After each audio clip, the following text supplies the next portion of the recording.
I'm done. I'm done, man. Half of this WWE roster, at least half I should say, is genuinely garbage. Awful. Half of this roster needs to get ready to change the gimmicks, change your theme song, and get ready to go to AEW. You're done. The WWE is just not for you anymore. I guess it is, actually, because it condones jobbery all over the place. It's a jobber fest at this point, right? We are just getting bombarded with bad segments, redundant promos, redundant matches with the same people, with the same stories that aren't developing. Everyone says Triple H is some big long game genius. He's a long gamer. He does long-term storytelling. And you watch these episodes of Raw and you're watching the same piece of content that I just saw a couple weeks ago.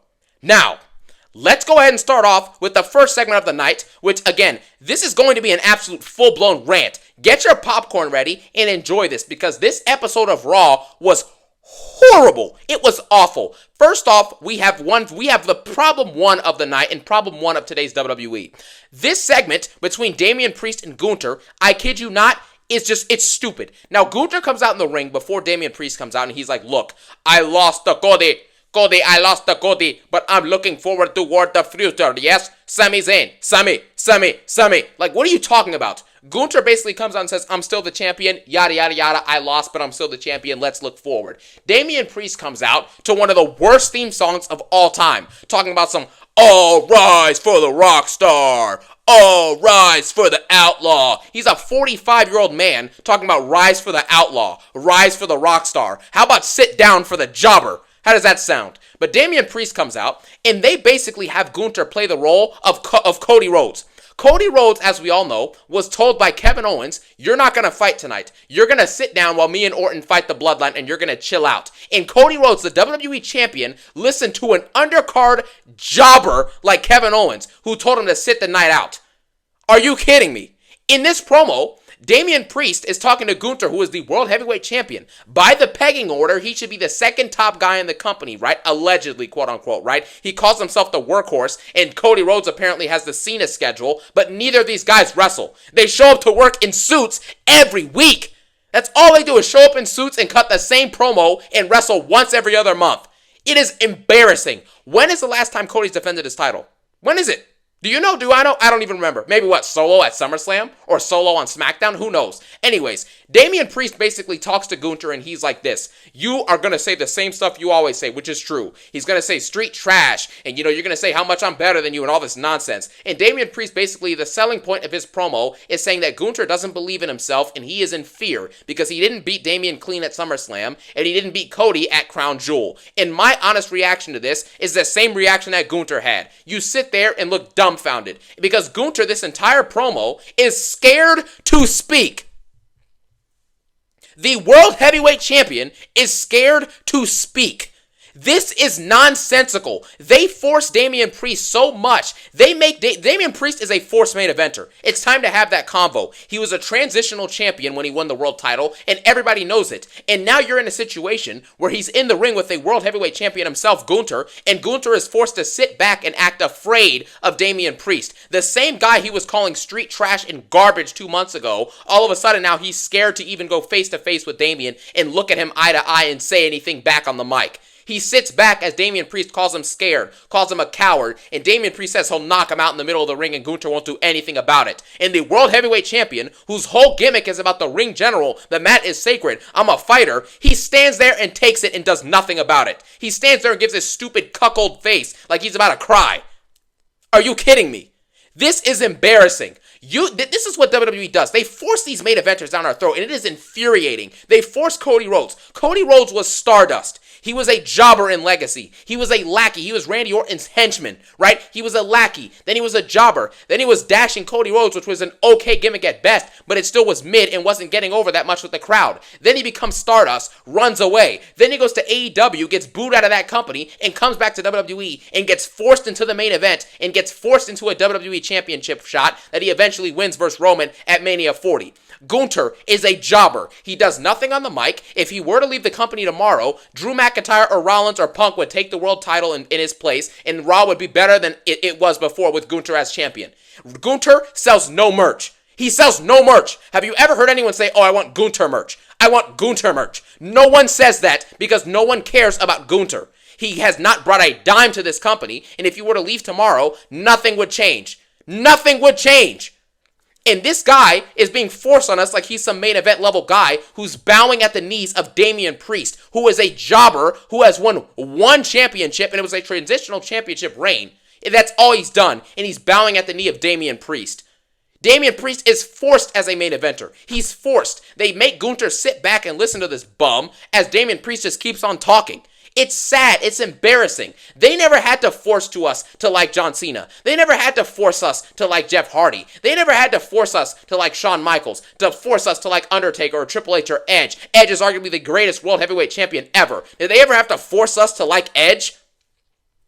No. They never had to do that. But in today's WWE, they have to force people down our throats because they know they can't build stars naturally anymore because Triple H is not good at developing stars. What star has he developed in the main roster in the last year or two since he took over?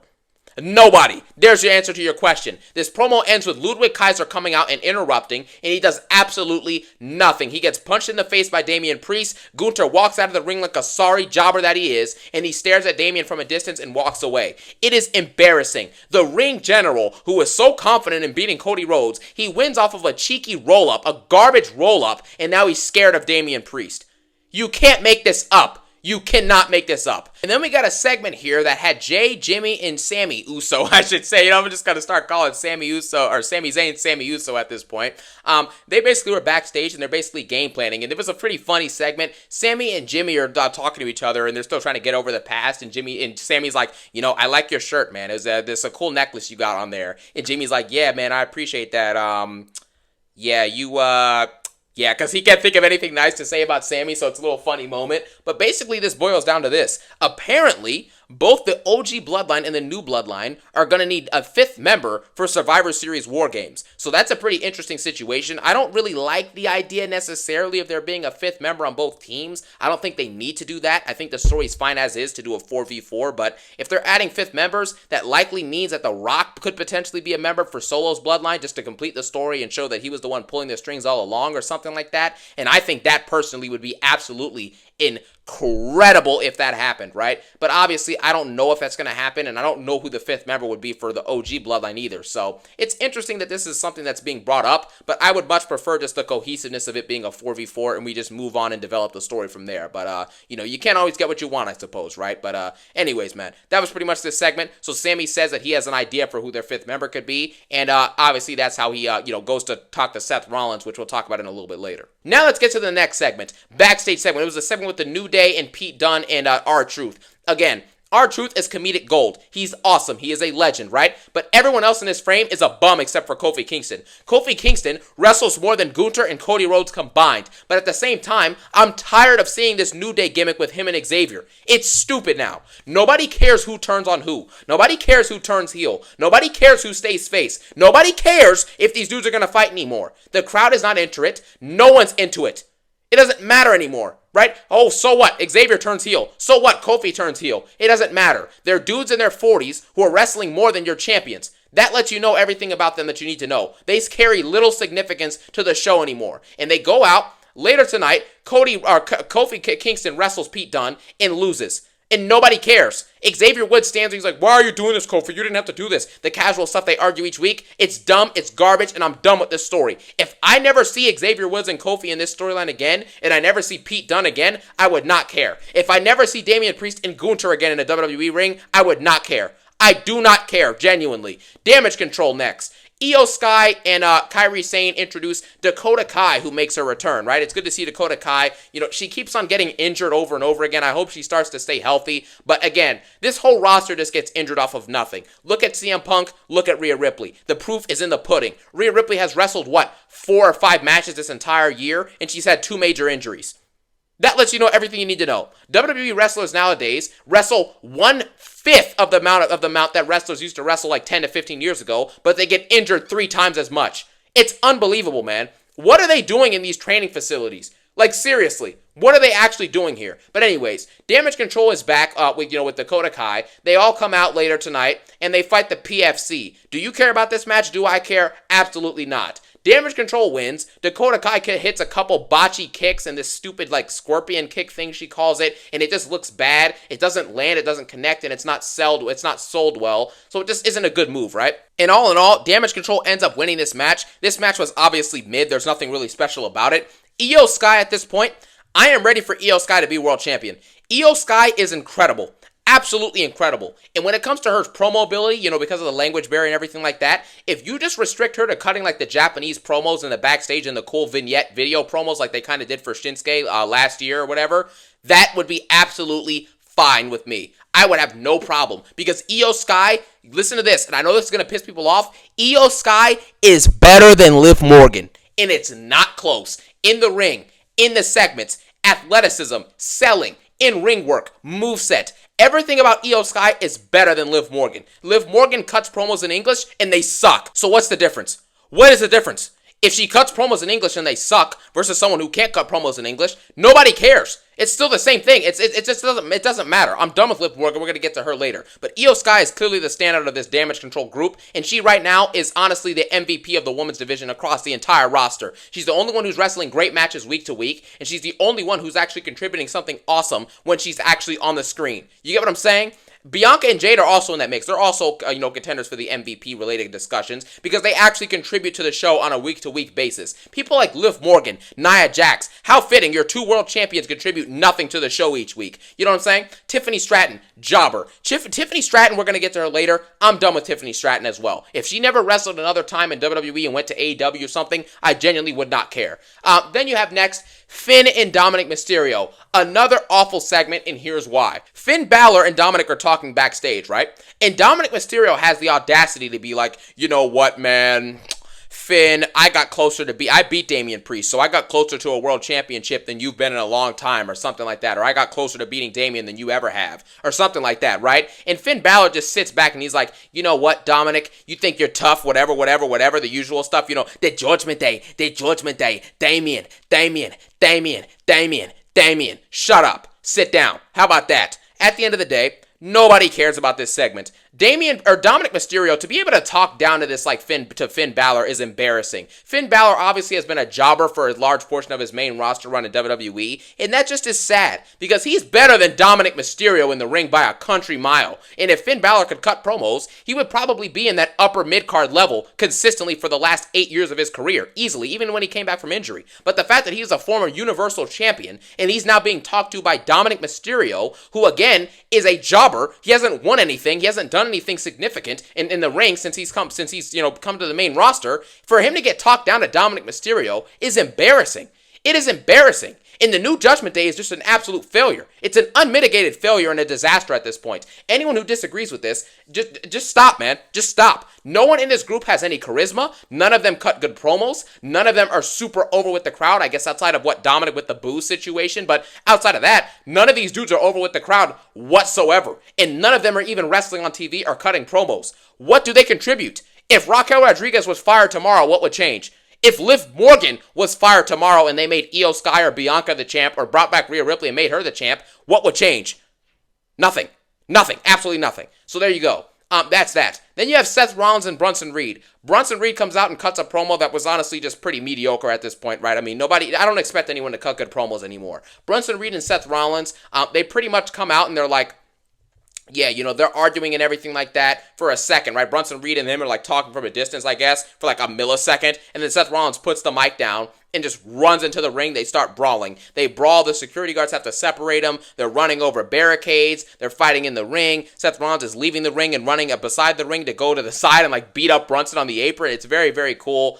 This was a fun little segment. They basically go crazy, and this sets up a match next week, which we're going to have Bronson Reed versus Seth Rollins. Why does this match have no stipulations? Why is there no add-ons to this match? Why is there no stipulations like I just said? I don't know why I'm saying the same thing twice, but I've gotten so redundant, just like the promos and segments and matches that I get on Raw, so sorry for the brain rot. Anyways, then we get to backstage, and this is easily the best part of the night. Sami Zayn talks to Seth Rollins, and he's like this, well, you know what, Seth? We need a fifth member for the Bloodline. At the end of the day, I don't understand the point of this, right? obviously earlier tonight I was talking about, they had Jey Uso and Jimmy and Sammy, and they were backstage cutting the promos together or whatnot, because they were basically looking for a fifth member, right? Which I don't know why they need a fifth member. I don't know why either side needs a fifth member, but anyways, who cares? At the end of the day, this is just the reality of the situation. So he asked Seth Rollins to team with them and team with Roman, and I thought this was very interesting because it's like Seth has a history with Roman, a good history and a bad history, right? You also have the simple fact that Roman Reigns and Seth Rollins just were at odds leading into Mania 40. Rollins sacrificed his whole body and his character and did all these different things, these sacrifices at Mania 40, in order to get Roman Reigns to lose that championship to Cody Rhodes. He played that shield to Cody Rhodes in order to save him and get him that win over Roman at Mania 40, right? So all of that included into this, just by proxy, makes this segment that much more interesting, especially when it's Sammy and Rollins talking, right? Two people who have been wronged by Roman in the past in some ways. And that's that. They basically talk about this, and Rollins is like, I will never team with Roman again. I did all this, I put my body on the line to stop that tyrant, he calls him,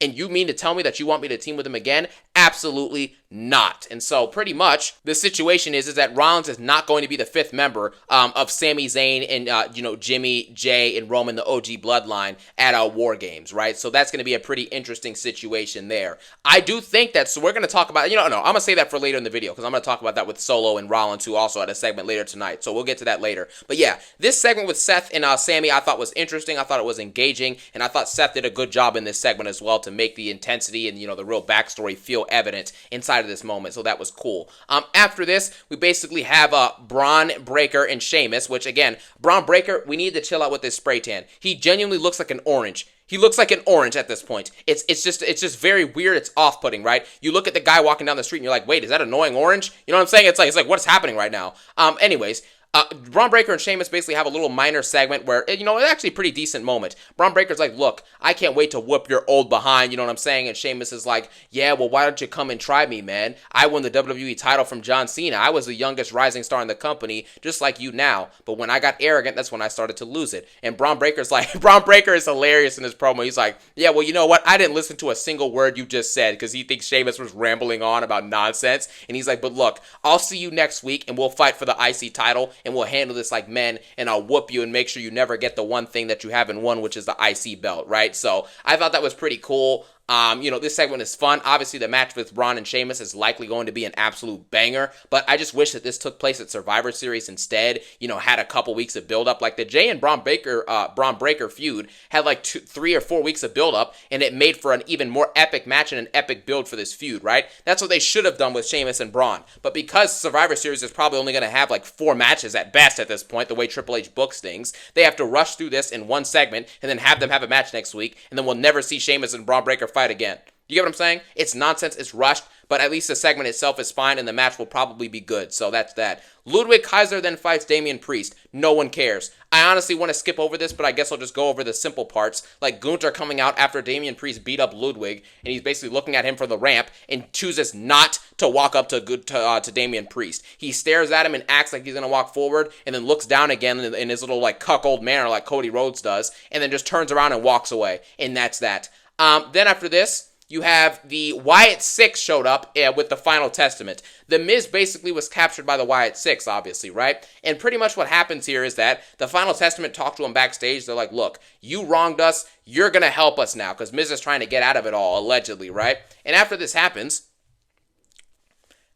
basically, the Final Testament bring Miz out to the ring and interrogate him and ask him where the Wyatt Six is, but then the Wyatt Six actually come out, and we find out that this was an absolute just luring in plan by Karrion Kross to have the Wyatt Six come out and get beat up by the Final Testament, right? Just to get some revenge, quote unquote. But here's the kicker. Nobody cares about the Final Testament, and nobody cares about the Wyatt Six, and the Miz being treated like this jobber that just plays third fiddle in this garbage feud, in this garbage story that nobody cares about, is embarrassing at this point. I mean, it is truly embarrassing at this point. The Final Testament in Wyatt Six segment tonight, the crowd was absolutely dead.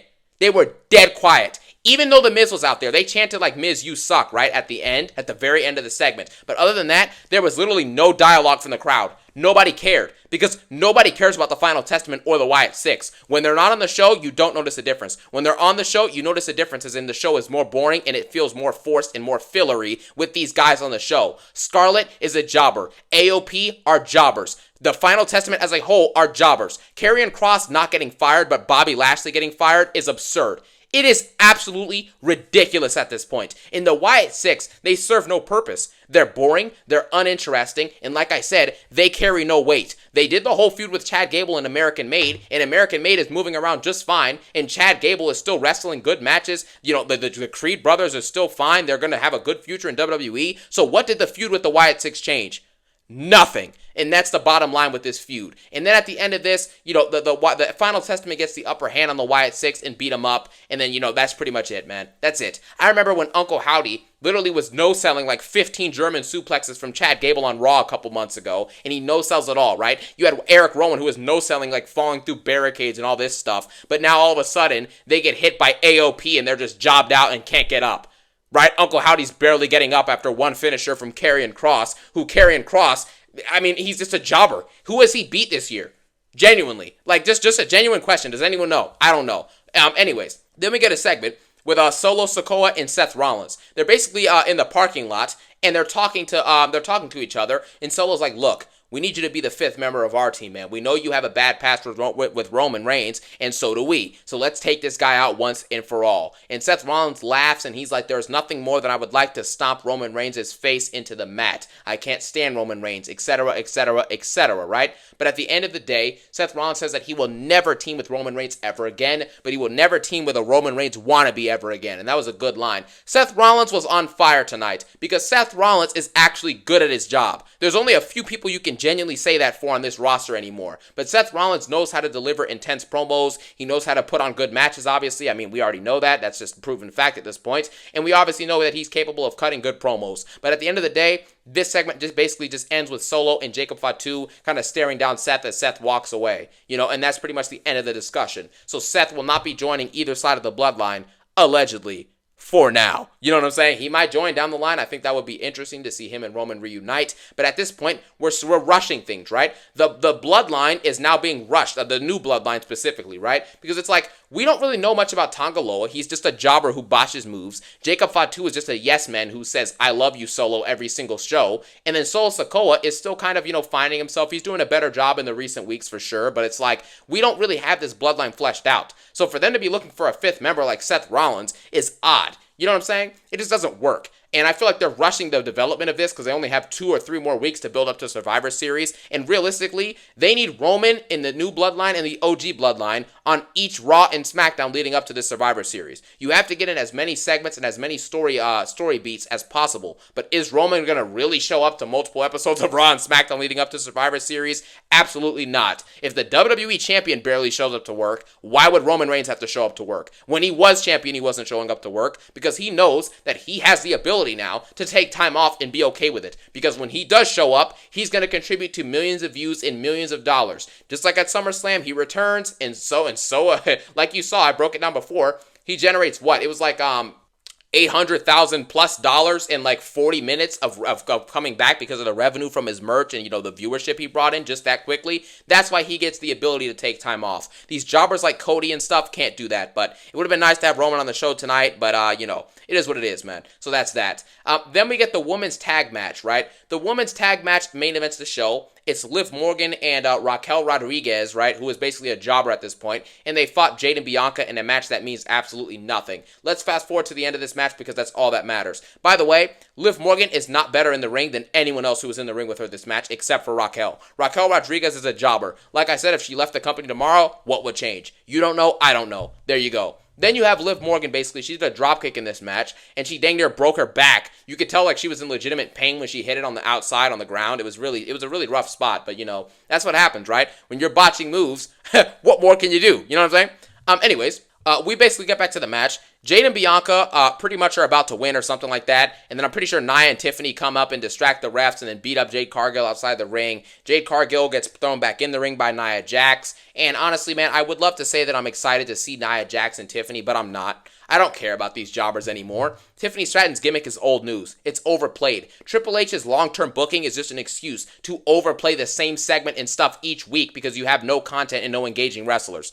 That's all Triple H's long-term booking plan is. It's just an excuse for that. He's had good moments, but the majority of it has been mediocre or just straight up been not good or bad. Right? It's just that simple. Naomi shows up, gets involved with the whole situation, helps Bianca and Jade get the upper hand on Nia Jax, Tiffany, and Liv on the outside, and Raquel or whatnot. And then Bianca and Jade basically retain the belts, and that's the end of the show. Now, obviously, Io Sky came out after this as well because Nia Jax, after Jade and Bianca won, she attacked them, and Tiffany came in too, and Io Sky came in for some odd reason to even the odds. But my question is, when is Io Sky going to get that promised World Heavyweight Championship shot? When is it going to happen? It doesn't look like it's going to happen at Survivor Series because, believe it or not, this is laughably stupid. We are probably going to get a women's War Games match with Io Sky, Bianca, Jade, and Naomi, and probably Bayley versus who else, bro? Tiffany Stratton, Nia Jax, who else, bro? I can't even remember the jobbers. Liv Morgan, Raquel Rodriguez, and probably a fifth jobber they'll add into the mix. That is the 5v5 we're going to get for Women's War Games. It is atrocious. It's embarrassing at this point. It's ridiculous. Who actually wants to watch that match? I might skip that match, genuinely. I may not even watch it, right? But that's just the situation. Raw sucked. They have no stars. Everyone is a forced main eventer who has to be forced down your throat to be told to you that they're good, and none of them are proving it whatsoever. Gunther hasn't proved anything to me. Cody hasn't proven anything to me. LA Knight and Braun Breaker are the only ones who have proved anything to me. Literally anything. And Braun Breaker hasn't even been showing up to work the last month. Just judging him on his first 5 months on the main roster, he's been great overall. And LA Knight, obviously, for the last year and a half has been awesome. So that's that. Outside of those, two champions, every other champion is a bum. Now, at the end of the day, we expected this to happen. Raw is not good. It hasn't been good for a long time. But the fact that this continues to happen is disgusting. It's absolutely disgusting. And this episode gets a 2 out of 10. I hope that you guys enjoyed this video. And as always, I hope you have a phenomenal day. Peace out. One love.